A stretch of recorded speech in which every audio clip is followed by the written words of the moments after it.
this is the bag I'm taking, and then I have another bag within the bag to put more books in if needs be.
Up to Amnesty Books. I'm not sure what that is. It's taking me a while to get there, but that is the next one on the list. We've been to, I didn't mean to go to Oxfam, was on the list, but lots of great books there, Waterstones and the works so far, and then I've got to find a few more that I want to do.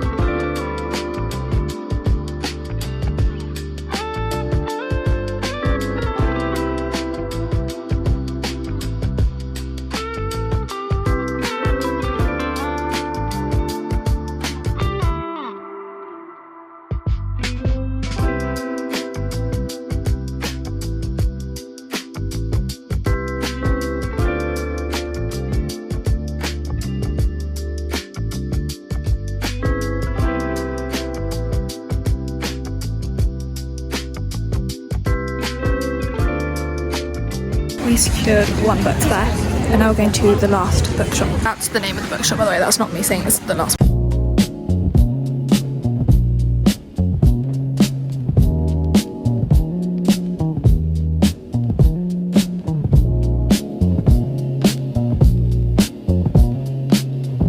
I bought way too many a book today, but when it's like £5 no matter the book, there were hardbacks in there and there were classics, so I got 2 classics and then a little room. I am just heading back to the station now. I'm going to head home.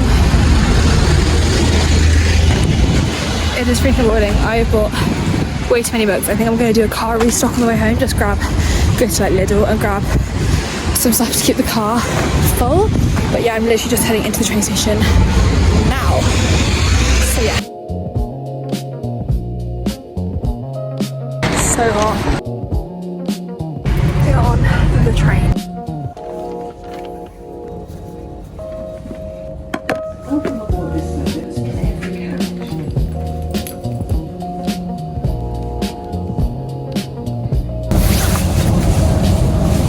I also bought my water bottle, so literally I've had to put water in it. And then my coffee now.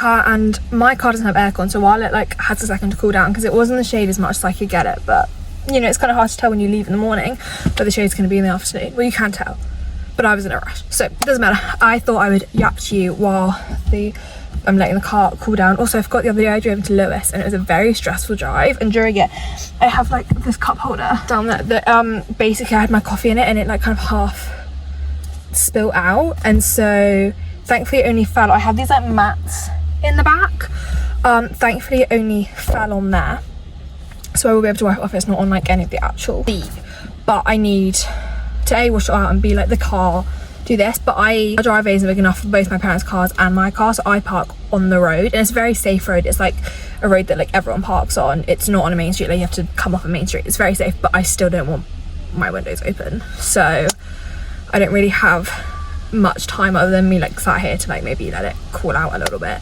But yes, today we had a very productive day. I have 2 whole tote bags of books. Very, very happy. I forgot for ages that charity shops obviously do books, and they're a really good price. They're like £3 a book. They're helping out a good cause, and you're getting a good book. Obviously it's not like pristine condition, though some of them are really good. And it was really good because I found some books, and I try every charity shop that I went into, I wanted to get a book, so I didn't want to leave without a book because obviously it's a charity shop, so I wanted to help. So I grabbed, there was like one for books for Amnesty, which I was really excited to go into. There actually wasn't any books that I like really desperately wanted, but I saw this one that it had a floppy book, like it was like nice and floppy, the cover looked good, and the summary was very vague, but it seemed alright, so I bought that. But I'm very excited. I'll give you a haul when I get home. On the way home I'm going to go to Lidl, and like I said, I like to have some stuff in my car. So my mum bought me these mints. I don't think I'm ever really going to use them, but they're like a backup mint. I'm going to put them away. They're like, it's more for mints I like to have in gum if it's a bit of a late drive. And not that I think I'm going to get tired, but I'm worried. I just want to make sure my brain's on something. I like to have mint because it's like a big fresh scent, and also like scent suck. And then I currently have a few Starburst left in here, but I also kind of use this as like a rubbish thing. And then I have these as gum, which I like. They're okay, they're not the best, they're quite sugary. I remember when I first opened them was after I'd been to the cinema with a friend, and obviously I've just had a bunch of sugar at the shop, at the cinema, and then I didn't realise it was sugary, so I was like, whoa, because then it's like extra sugar. But I think I just want to grab a few snacks, especially because 2 weekends in a row, the 11th to the 12th, and then the weekend after that, the 18th to 19th, both days I'm driving up to, one weekend I'm driving up to York, and that's just me driving. My granny will be sat next to me, but she doesn't drive automatic, so I will be me driving up to York by myself, and then the next weekend me and my mum are splitting going to Durham. So I'll be having a lot of driving, and so it'd be nice to just have some sweets here to help me out. But I think I've given everything enough time. I'm gonna head onto the road. I have a little TomTom because last month I ran out of my 4G like halfway through the month because I was having to use my phone as my map so often. So we've got like a little old TomTom, and it is the best. Sometimes it doesn't always take you exactly where you want to go, but that's okay. So I'm very excited. I will give you a haul when I get home. Right, it's time for a haul. Let me get the books. Bag 1 or bag 2. I'm gonna try and go in order of when I bought these books and where I got them from, so I can let you know. So the first place I went to is Waterstones because it's just the first one in the order I was walking to, and it was like one of 2 that I actually knew where it was. The rest, other than the other one, I had to use my map to try and find them. But the first book I picked up actually I eventually ended up putting back. You brought us in clips. I was gonna get, is it Cleopatra and Frankenstein? I was gonna get that, but I didn't want to buy more than 3 books from Waterstones because that was the most expensive shop for the ones I was going to, and it's good. And I've read Blue Sisters by the same author, and I really like that book, so I thought about Cleopatra and Frankenstein, but then I had 3 other books that I just wanted to get a little bit more, so that's definitely on my TBR and definitely something I want to be buying in the future, but it just didn't make the haul for today. But the first book I did pick up was Trope Sick by Lauren Oakey. She is the author of, look, it's got art in it. I didn't realise that. I thought she was the author. Oh, The Best Worst Thing. I was getting confused with the author who wrote picking daisies on a Sunday. I got me wrong. She is the author of Best Worst Thing, which I have read as well, and I really enjoyed that. I gave that like 4.5 stars. But basically, from what I've got from this book, it is about a ghostwriter called Katie, and she has to ghostwrite this book with her ex-childhood sweetheart Tyler. And basically, I think what happens is all the tropes that they write in the ghost write in the book together happen in real life as well, and I just think that sounds so cool. And this cover it's really simple, but it's stunning, and I've just heard the best things about this book, and I feel like it would be a perfect way to kind of end the summer by reading this book without having to get to it. But I also feel like it could be like I could read in autumn. But like I said, it is very beautiful cover. Like the plot just sounds really cool. I love, like personally, I really love reading books about authors. So like Book Lovers by Emily Henry. So like not always authors, but just especially just people in the book world. I really love reading that. It's also like the Dead Romantics, but I actually really love that. So this sounds very cute, and this was the first book that we bought. We picked up Anxious People by Frederick Backman. He is the author of Beartown. I think is probably his most famous book or his most viral book at the moment. And all I know about this book is I'm pretty sure it's all about these, I don't know how many people, but there's a bank robbery, and it's from people's different perspectives of the hostages, and they are the anxious people basically. And I have read one, I think Beartown is the only Frederick Backman book I've read, but I also have My Friends and another one that I bought today, and I just love his writing style. His writing style is incredible. The way he writes is just so beautiful, and it just flows so meticulously, and it's so easy to read, and I just love his sense of storytelling and his characters. So yes, have I bought this having just read one of his books? I think it's one. Let me see what other books he's read. Beartown is the only one I've read, but I definitely want to pick this up, and this is really giving like autumnal. Really see myself like reading this in like autumn, so keep that for that.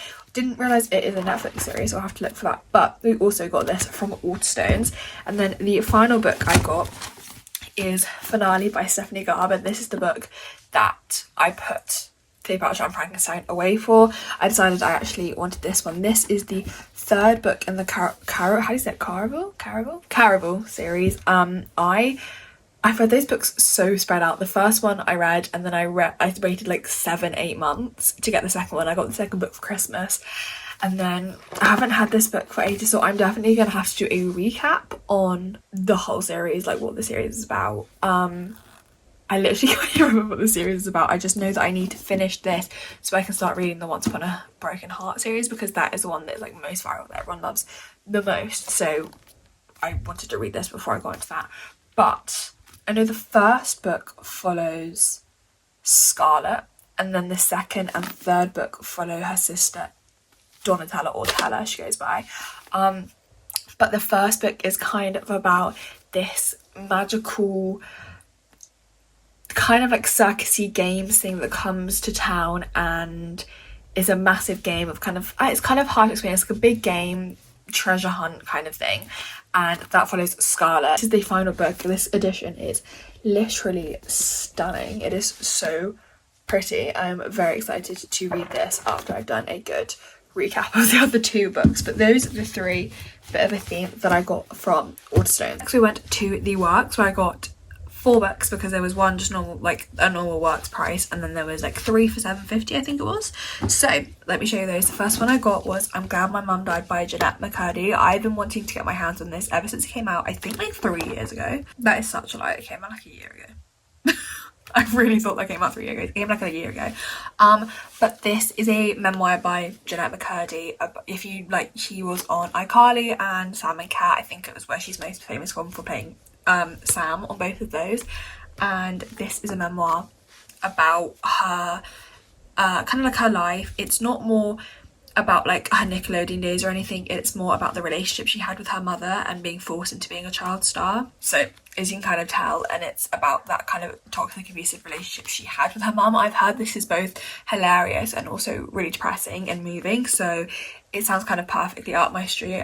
If it was wrong to be like, I'm excited to read this because I don't want to read about someone's hurt and someone's trauma, but I do think it is a very like important thing to read, and it will be a very interesting read. So I definitely think I will be reading this soon. I have a 24-hour reading challenge coming up soon, so I might be reading it then probably. But that was the first book I got. I am very excited to have this on my TBR, I think is how I'm going to phrase that. And then the next book I got, or one of the first books in the like deal, is The Love Haters by Catherine Center. Catherine Center is one of my favourite books. I've rated 2 of her books that I've read so far 5 stars, and then I think another one was like 4.5. Like, her writing is exquisite, and her books are always really, really short and just to the point, and I really, really love that. So this is about a producer, Katie, and let me just read you the blurb. Producer Katie Vaughan has been burned by love in the past. Now she is lighting her career on fire. Her luck seems to change at last when her co-worker Cole offers her a last chance job filming Tom Hutchinson's, a Coast Guard rescue swimmer in Key West. There are only 2 problems. Katie can't swim, but she lies to Hutch that she can to get the job. Cole is Hutch's brother, and they don't get along.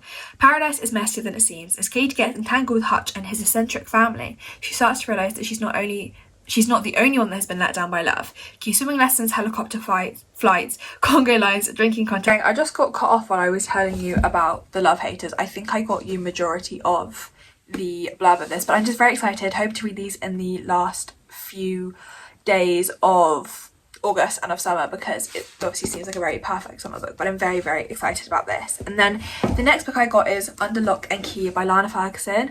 I don't know what this book's about. I just needed another book to complete the like 3 for $7.50, and I've read 2 books by Lana Ferguson. I've read The Fake Mate and The Game Changer, and I really enjoyed both of those, so I went, might as well just grab this. I think it will just be a cute like 3-star romance, and also it gives kind of like autumnal, wintry, so I think I'll really enjoy it. It's set in Scotland, so it follows Key. She's called Kiana, but she goes by Key, and basically her dad dies, and her dad was Scottish, and I don't know why she has to go to Scotland, but she goes to Scotland, I think, to like live in his house or whatever, and she meets this guy, this Scottish guy called Lachlan, and apparently her Key's family, like their surname McKay, it's not well liked in that area of Scotland. The blurb is kind of confusing. The main end paragraph is, soon it becomes clear that they might be the key to uncovering each other's secrets. Up against time, mystery, and centuries old curse, they'll quickly discover that magic might not only be in fairy tales, and their love can be a real lot mess. I don't really understand what's happening in this book, but I'm sure it's going to be great. I think it's a bit like, I don't know if it's a continuation of the series, or it's just because The Fake Mate is about, if I remember right, it's about a vet who can also turn into a dog, that kind of thing, if I remember correctly. Or maybe they can both turn into dogs, I can't remember. Or maybe it was wolves, I can't remember that, but it seems there's some sort of magic here. I'm sure that is going to be great. So I also bought that. And then the final book I got was Us Against You by Frederick Backman. I think this is the second book in the Beartown series. If it's not, we'll not be reading this until I get the actual second one.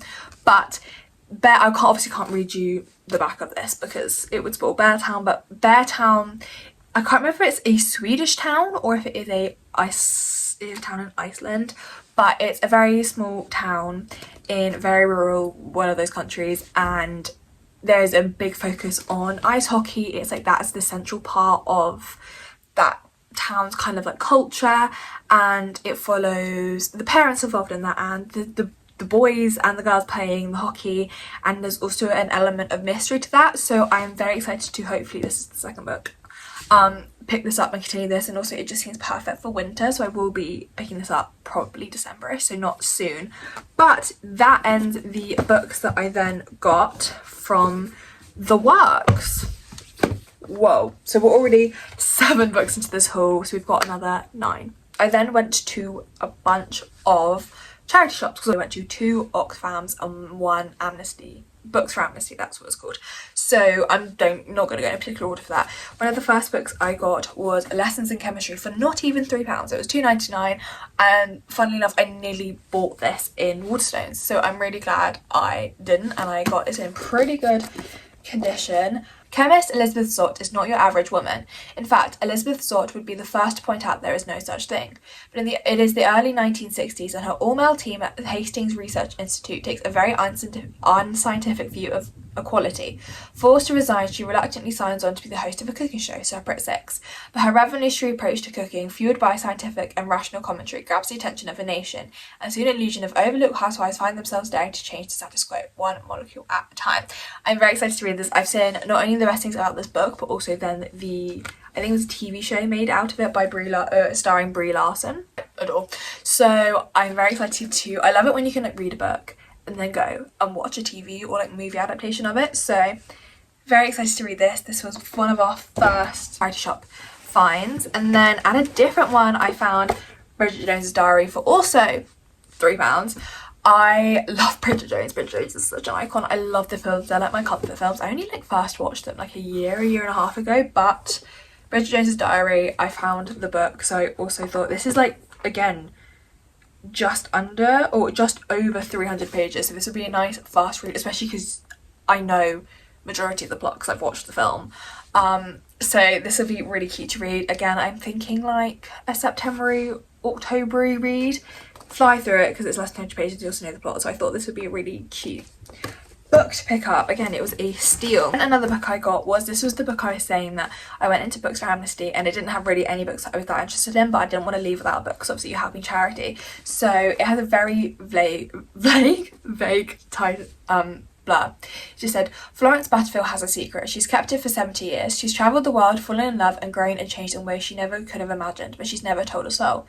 Until one midsummer's night something happens, something so terrible and unexpected that it changes everything for Florrie. And perhaps at last her long buried secret will finally see the light of day. So it kind of sounds like a literary fiction-y mystery kind of thing, so I thought it would be quite nice. And it's got like beautiful, you know, I just love it when a book like flops like this. It's just stunning, and it's got nice big text. It is quite a big, it's like nearly 450 pages, but I just thought this would be quite interesting, so we also grabbed that. That bag is done. Let's move on to this definitely about to break bag. What I have is A Death on Location. I actually don't know anything about this book. It might even be a book in a series, but I nearly bought this when I went shopping with my grandparents and I didn't, and I'm so glad I didn't because I got this for £3.50, a hardback, pretty damn good condition. I have no idea what this book is about, but I just saw a dog on the front and it was a mystery and I went, yes. So let's read the blurb. It's spring 1990 and in Champton the whole village is aflutter as a glamorous Hollywood movie has taken over Lord de Flores's Champton house as its set location. As the actors and extras hide from the village don their farthingales, gowns and crowns for a mask set in the 1600s. A murder interrupts filming on set, and it's an ingenious one. Can Daniel solve the mystery with help from his sidekick Detective Sergeant Neil Van Loo? I'm guessing that's the dog. Even when things are so sticky between them. Maybe it's not the dog. I don't know. But this just sounded absolutely perfect. It seems like a fun, just quick, comedic murder mystery, so I went, sign me up for £3.50. Perfect. Like I said, I've already told you I'm doing a 24-hour reading challenge. I'm doing 12 hours each day in a few days, so I thought this could like be absolutely perfect to potentially have on the TBR for that. And then I also got another murder mystery. This is called The Marlowe Murder Club, and this was also for £3.50, and it is a very similar book to it sounded very similar to The Thursday Murder Club by Richard Osman. It basically, this woman witnesses a brutal murder and she reports it to police and they don't believe her, so she decides to investigate it herself. Is basically what happens, and she got cut off again. But what I was saying about this is basically her and her friends try and solve this mystery, and oh my gosh, another body turns up and they realise they have a serial killer. Sounds great. Again, could be another contender for reading during my 24-hour reading challenge. So we also got that. Then we have 2 more books that I got from charity shops. I got Dolly Alderton's Good Material, I think that's what it's called. I just recognised the cover and I recognised the name, and I think I'd heard great things about this book. Again, it was £3.99, so it's nearly £4. Pretty good condition. Let me read the blurb to you. Andy loves Jen. Jen loved Andy, and he can't work out why she stopped. Now he is without a home, waiting for his stand-up career to take off, wondering why everyone else around him ceased to have grown up while he wasn't looking. Set adrift on the sea of heartbreak at a time when everything he thought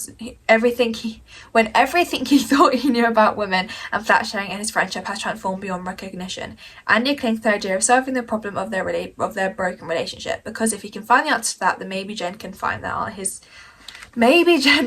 her way back to him. Andy still has a lot to learn, at least not his ex-girlfriend side of the story. So I think this will be a very interesting book to read. I've heard the best things about this book and this author. So I saw it and went, can't turn that up for the price of £4. So, and then our final book that we grabbed from a charity shop is What Happens Now by Sophia Money. No storage on my phone, so it keeps cutting me off. So that's why this is so clippity-cloppity. But What Happens Now by Sophia Money, I'm going to say Coates, and basically this follows Lil, and she gets in this big breakup, and so she has a one-night stand with this guy, and she finds out she's pregnant, but he has kind of like ghosted her, she thinks, and then she finds out he's actually this very eligible son of a Lord and Lady Rushmore who are currently trekking up a mountain in South Asia. So that she's actually like, maybe he's not actually ignoring me. We'll see where it goes from there. So this sounded very interesting, and I thought I wanted to read like a few more, not mature romances, but a lot of romances I think are written for like young adult or new adult. I kind of wanted to read some more that I think are centered or written for like, this seems like it's written for, I feel like that might sound rude, but like for more middle-aged women, you know? So I wanted to pick that up, and that is all the books that I got from a charity shop. And then these final three books I got from The Last Bookshop, which that's the actual name of the bookshop, and they sell all their books for £5 and under, which was insane to me because some of these, as you'll see, some of these are like stunning, and they had hardcovers and stuff, and they were all being sold for like under £5. So this was incredible. So we're going to start with The Heart Principle. I've seen this book around everywhere. I don't actually know the plot of this. Let me read it to you. I just love the cover and I've heard of it and I went, all right, let me get it. So, a woman struggling with burnout leaves to embrace the unexpected and the man she enlists to help her in this heartfelt romance. When violinist Anna's son accidentally achieves a career success with a viral YouTube video, she finds herself and her boyfriend of 5 years announces that he wants an open relationship. A hurt and angry Anna decides to embark on a string of one-night stands. The more unacceptable men, the better. Enter tattooed motorcycle riding Kwan Diep. Their first attempt at a one-night stand fails, as is their second and their third, because being a Kwan is about more than sex. But when tragedy strikes Anna's family, she takes on the role that threatens to destroy her. Now Anna and Kwan have to fight for their chance at love, but to do that they must also fight for themselves. That sounds really cute. I don't know what heart has to, wait, it's a romance, that's what heart has to do with it. Ignore me. It sounds very cute and I've been wanting to read it for a while, so for $3.99 of course I picked this up. And then the thing that shocks me, obviously like hardbacks being like £5 as well really shocked me, but I got these beautiful copies of these two classics for $4.99. That is, they would be charging you like £15-20 for these paperbacks alone in like Waterstones. So I got a copy of Pride and Prejudice. I have read Pride and Prejudice before, but I read it ages ago and it was like a very, very old copy my grandparents had. It was kind of falling apart. It was all like orange and not in like a cute like old way, just in a gross old way. So I want to reread and probably tab, and so I bought this beautiful copy of Pride and Prejudice. I was torn between getting this and Emma by Jane Austen, but I went for Pride and Prejudice because I love the film. Wasn't it be like maybe cute to do a little reading vlog of reading Pride and Prejudice and then watching the film? I might do that with a few of these books. It's a beautiful, beautiful copy and it looks so pretty. I still can't believe I got this for like £5. And then I also got Little Women. I did think I was like, oh my god, this is really chunky for Little Women. Like I know Little Women is like not, you know, it's not a big book, but it also includes Good Wives, which follows the March sisters, obviously, that we meet in Little Women, some 3 years later, when as young adults they must face up to the inevitable trials and traumas of everyday life in their search for individual happiness. Which, does that not happen in Little Women? I don't know, we'll see. Maybe I will also make a vlog. I think that if I was to do that vlog, it would also, you know, it'd be in this vlog as well, because there are many adaptations of Little Women, though Greta Gerwig's is personally my favourite. But that is the 16 books that I got in this little shopping haul. Thank you so much for watching this video. I've not filmed a YouTube video in a while, as my phone storage can tell, because I got to fill up a lot more because I wasn't filming anything. But thank you so much for watching this video. If you got this far, I know this final probably like 15 minutes of this vlog has just been me yapping. I'm very, very happy with every single book that I got. I'm very grateful that I've not been book shopping in a while, and I've saved up a lot of money and earned a lot of money, so that's why I was able to treat myself to this, and I had a really lovely bookish day. So thank you so much for watching this. Let me know if you've read any of these books, which ones I should start first, and I will see you guys very soon. Probably the next video you're going to see is me doing my 24-hour reading challenge, which I'm literally terrified for, but I think we're gonna have a great time. I will see you all so soon. Have the best time. Enjoy reading. Bye.